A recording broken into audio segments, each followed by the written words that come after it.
Se você já passou da sua cota de tolerância à indignação, se essa indignação em ver o que está acontecendo no Brasil te causa ânsia de vômito, então não assista esse vídeo, porque esse aqui vai ser um murro na boca do estômago.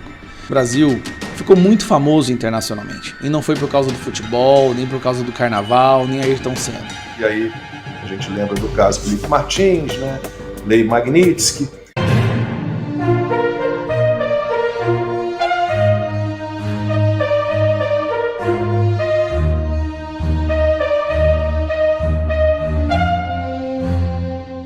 O plano genial de Trump e o curto conflito que redesenhou o mundo. É isso mesmo. Em apenas 2 semanas de conflito tarifário, a China enfrentou um colapso econômico sem precedentes. Gigantes empresariais chinesas perderam 20% de seu valor de mercado. O yuan despencou ao maior nível em 18 anos e demissões em massa atingiram a indústria e o comércio. Para combater a fuga de capitais e estabilizar os mercados, o governo chinês queimou quase $1 trilhão em reservas cambiais. A ameaça de uma crise obrigou Pequim a recuar.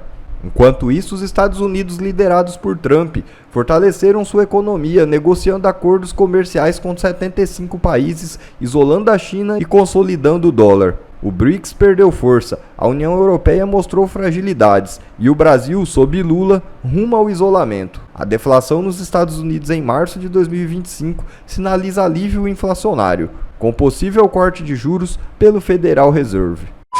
E Eduardo Bolsonaro diz que a única saída contra Moraes são as sanções vindas dos Estados Unidos. É isso mesmo. Abre aspas. Ele não tem limites. Sanções vindas dos Estados Unidos devido às violações de direitos humanos que ele tem reiteradamente cometido são a única esperança de se resgatar as liberdades no Brasil e proteger os cidadãos americanos deste vírus. Fecha aspas. Enquanto isso, Lula recebe alerta do STF por fala de Gleisi sobre anistia. É isso mesmo. A ministra Gleisi Hoffmann provocou reações significativas no Supremo Tribunal Federal e no Palácio do Planalto por seus comentários sobre anistia para os envolvidos no 8 de janeiro. Isso gerou descontentamento por parte da corte, que fez um alerta direto ao presidente Luiz Inácio Lula da Silva. De acordo com o jornal O Globo, Gleisi disse que sua declaração foi mal colocada. Ela explicou que, embora o Congresso Nacional tenha legitimidade para debater penas, qualquer revisão criminal é de competência exclusiva do STF, especialmente em questões relacionadas ao evento do 8 de janeiro. Internamente, Lula foi alertado pelo STF sobre o risco de uma grave crise institucional caso o Executivo apoiasse iniciativas do Congresso para interferir nas penas já estabelecidas pela Corte. O recado foi direto. Qualquer apoio governamental a tal movimento seria interpretado como uma tentativa de enfraquecer a independência do judiciário, crucial para o equilíbrio dos poderes, disseram eles. Eu tenho uma outra informação para vocês, apesar de convidado, o ministro Alexandre de Moraes, e aí a gente lembra do caso Felipe Martins, né? Lei Magnitsky. Então, o Alexandre de Moraes não vai a Nova York para participar de um evento do LIDE, aquele grupo de empresários, né, comandado pelo João Dória. O evento será nos dias 12 e 13 de maio. Além do Alexandre de Moraes, também foram convidados congressistas, governadores, empresários e outros ministros do STF, como o Luiz Roberto Barroso e o Gilmar Mendes, que confirmaram presença. E o Alexandre de Moraes não só participou do LIDE Brasil em novembro de 2023 em Nova York, como ele foi o destaque no cartaz. Ele foi o destaque ali no cartaz de divulgação. Desta vez, ele não vai. Consta, o que você acha? Está preocupado? Sentiu, Tino? Sentiu muito, né? Bom, esses eventos são realmente assim o fim da picada já, né? Em uma palavra, Lacombe, se a gente tiver que resumir, né, o que acontece com a política brasileira, e o STF é um órgão claramente político hoje, e alguns até se gabam disso lá dentro, né? Nós derrotamos o bolsonarismo, eles admitem que viraram políticos e tudo, é a promiscuidade, é o grau de promiscuidade, essa é a palavra, né? Eles não veem conflito de interesse em estar em eventos de muitos empresários que estão pagando por isso, de alguma forma, a ida e tudo, esse tour supremo, né? E que depois vão eventualmente ser julgados por casos no STF. Vê o caso mais do que suspeito desse Banco Master, do tal do Daniel Vorcar, um sujeito agressivo, muito imbricado com a política também, tudo. E aí um banco estatal vai lá e compra.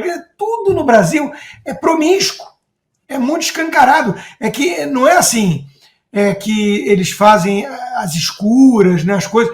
É bacanal ao meio-dia na praça pública. E quem reclama muito acaba sendo perseguido. Durma com barulho desse.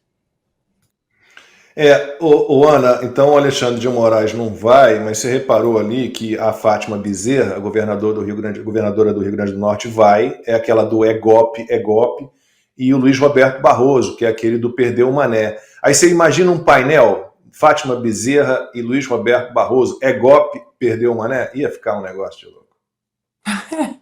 Não, o interessante é que quando você vê a propaganda, né, do evento, primeiro, só brasileiro, um evento de brasileiros para brasileiros em Nova York.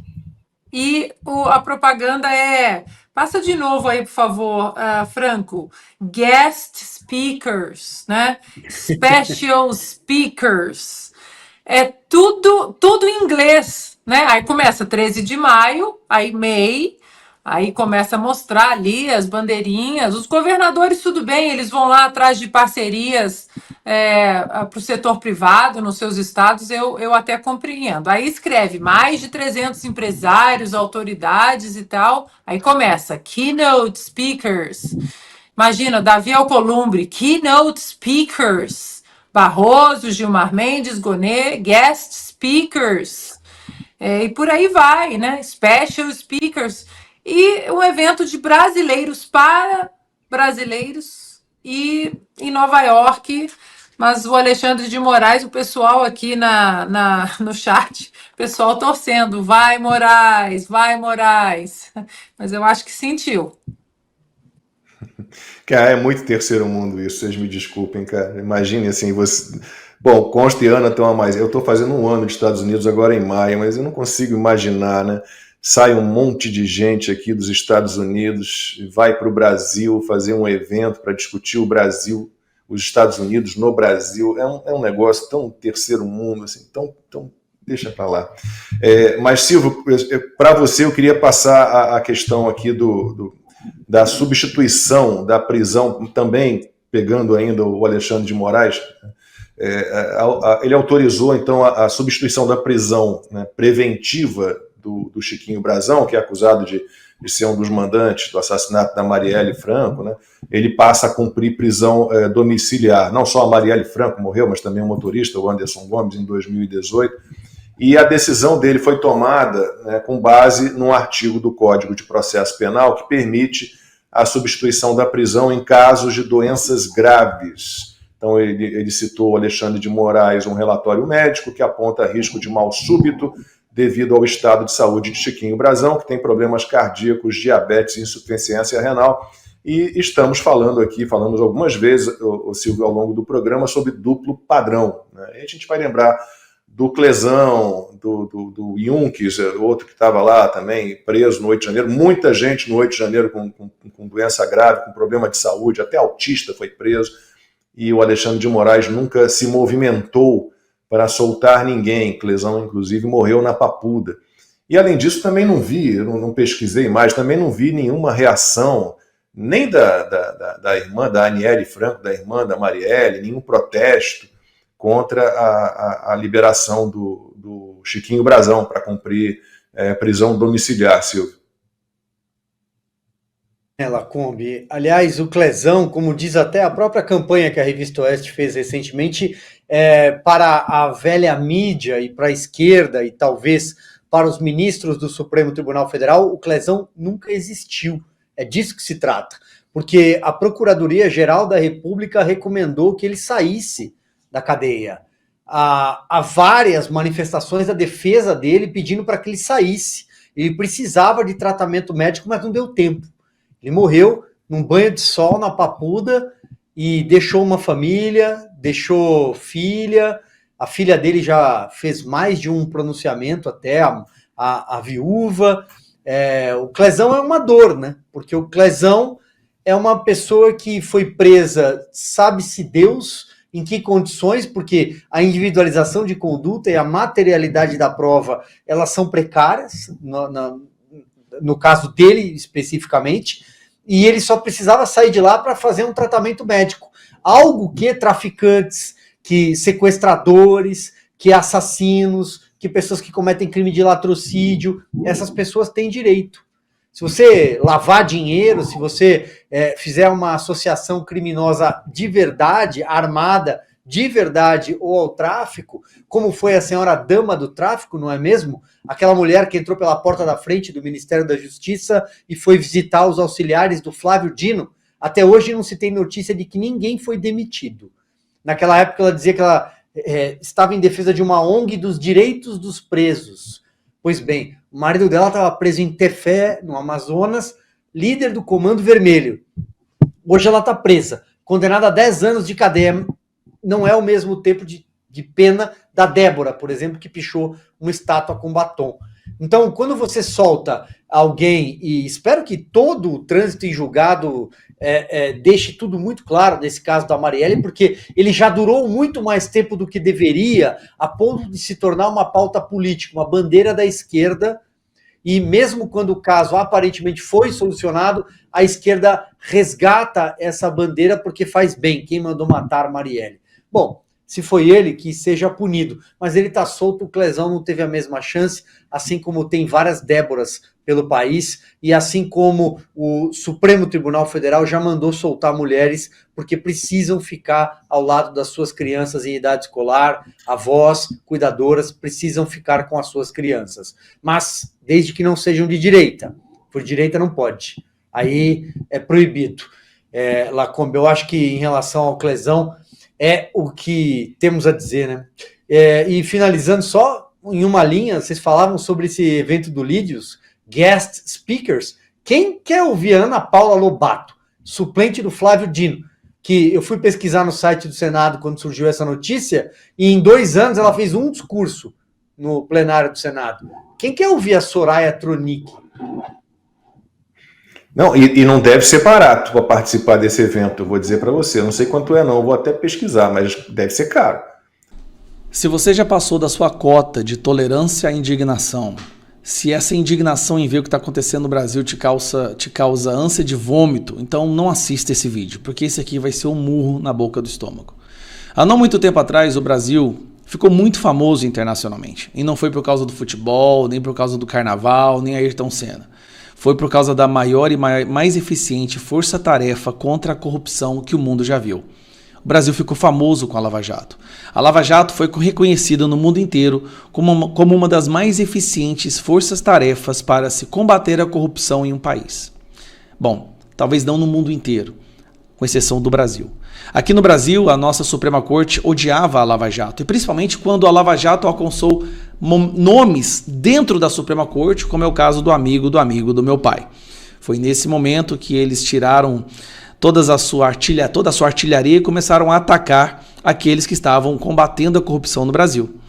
Foi um momento de esperança que a gente teve quando, pela primeira vez, a gente viu grandes figuras da corrupção do nosso país sendo presas.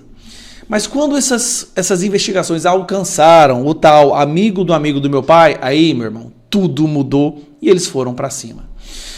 Daí nós temos que assistir, mais uma vez, um ministro da nossa Suprema Corte dando entrevistas. Gilmar Mendes, o mesmo que deu entrevista em Portugal poucos dias após o 8 de janeiro, dizendo que não houve tentativa de golpe no Brasil e agora está condenando a 17 anos pessoas inocentes por uma suposta tentativa de golpe, foi dar uma entrevista onde ele fala um pouco sobre a Lava Jato. Então, como eu digo, se você já não aguenta mais indignação, não assista esse vídeo. Toda a impressão, tudo aquilo que depois se revelou na chamada Vaza Jato e depois Operação Spoofing, parece que eu já sabia. Que o juiz combinava com os procuradores, as ações, e depois isso tudo ficou provado. Uma pausa rapidamente aqui. Então esse é um dos argumentos que eles usam, né? Que havia uma espécie de articulação, combinação entre juiz, promotor e outras áreas da investigação, polícia. Muito parecida talvez com essa aqui, ó. Diálogos apontam que Moraes escolhia alvos de investigação e pedia ajustes em relatório, diz jornal. Não diz o jornal. as mensagens dos juízes auxiliares substitutos, que agora inclusive foram todos retirados do gabinete do Moraes, inclusive aquele Ayrton Ribeiro, as mensagens mostram que eles pediam para se usar a criatividade, as mensagens mostram que eles escolhiam um alvo e depois tentavam criar algo que pudesse incriminar esse alvo. Foram as conversas que foram expostas. Então, assim como teve a Vaza Jato, teve também a Vaza Moraes, ou a Vaza Perseguição, que mostrou exatamente como funcionava esse esquema. Pior do que na Lava Jato. Eu te digo por quê. Na Lava Jato tinha a quem recorrer. Com eles, não tem a quem recorrer. Alguém disse, mas o senhor tinha inside information lá? Nada disso. Uma vantagem da gente envelhecer lendo é que a gente acaba ganhando essa capacidade de adivinhar, não é? Então, eu acho que adivinhei. E fico muito orgulhoso de ter participado desse processo que você chamou de desmanche da Lava Jato, porque era uma organização criminosa. Se, de acordo com o seu argumento, um juiz que articula com outras partes da investigação para punir alvos previamente estabelecidos, isso se é uma organização criminosa, seria também a mesma forma de categorizar o que vocês estão fazendo como organização criminosa? O senhor Gilmar Mendes disse em diversos momentos que era um absurdo o fato da polícia prender pessoas para depois conseguir a delação. É exatamente isso que a Suprema Corte Brasileira está fazendo. Vide o caso Mauro Cid, que ficou preso, teve a família ameaçada, teve 9 ou 11 delações até que ele falasse exatamente o que a polícia ou que o Alexandre de Moraes queria ouvir. Eu não consigo entender como que funciona a lógica do nosso ministro Gilmar Mendes quando ele ataca, né, ele critica as ações da Lava Jato, mas defende ações muito piores praticadas por hoje por parte de alguns ministros da nossa Suprema Corte.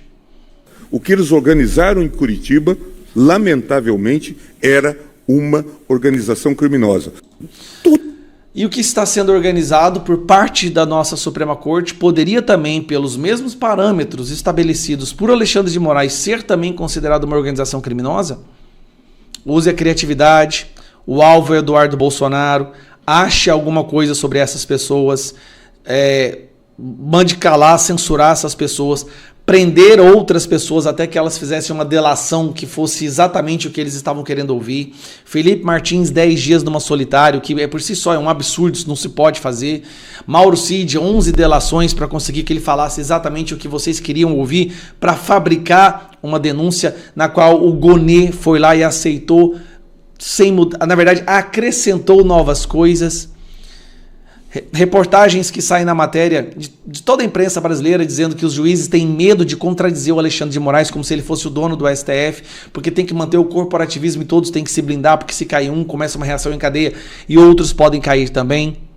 Então eu fico assim, pasmo de como que funciona a lógica dessas pessoas que se dizem defensores da democracia, guardiões da Constituição, e que há pouco tempo atrás faziam discursos lindos em relação à defesa dos acusados, de que você não pode prender e depois pedir delação, de que você não pode ter articulação entre partes separadas da acusação, e agora nós temos isso aqui como se fosse a coisa mais normal do mundo.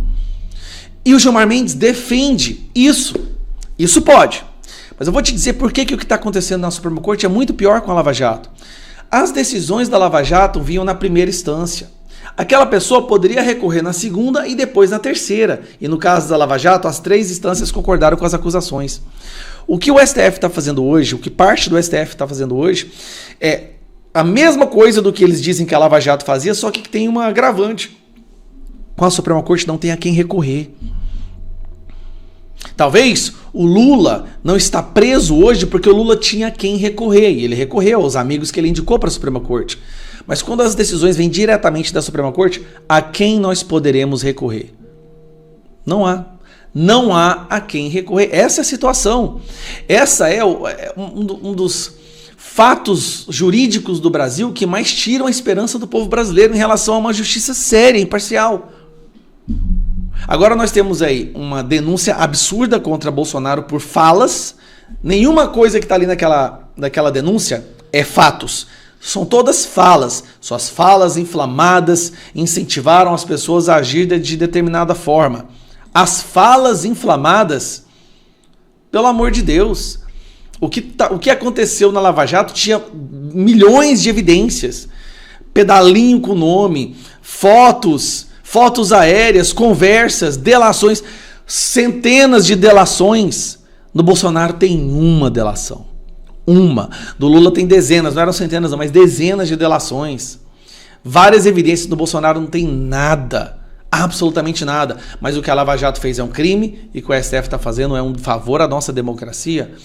Faça-me o favor. Olha, sinceramente, eu não sei como que a gente aguenta viver com tanta indignação com o que eles estão fazendo. Bom, pessoal, esse foi mais um vídeo. Eu espero que vocês tenham gostado. Se vocês gostaram, deixa o like aqui para fortalecer nosso canal. Logo eu volto trazendo mais informações da política para vocês. Um forte abraço, fiquem todos com Deus e até a próxima.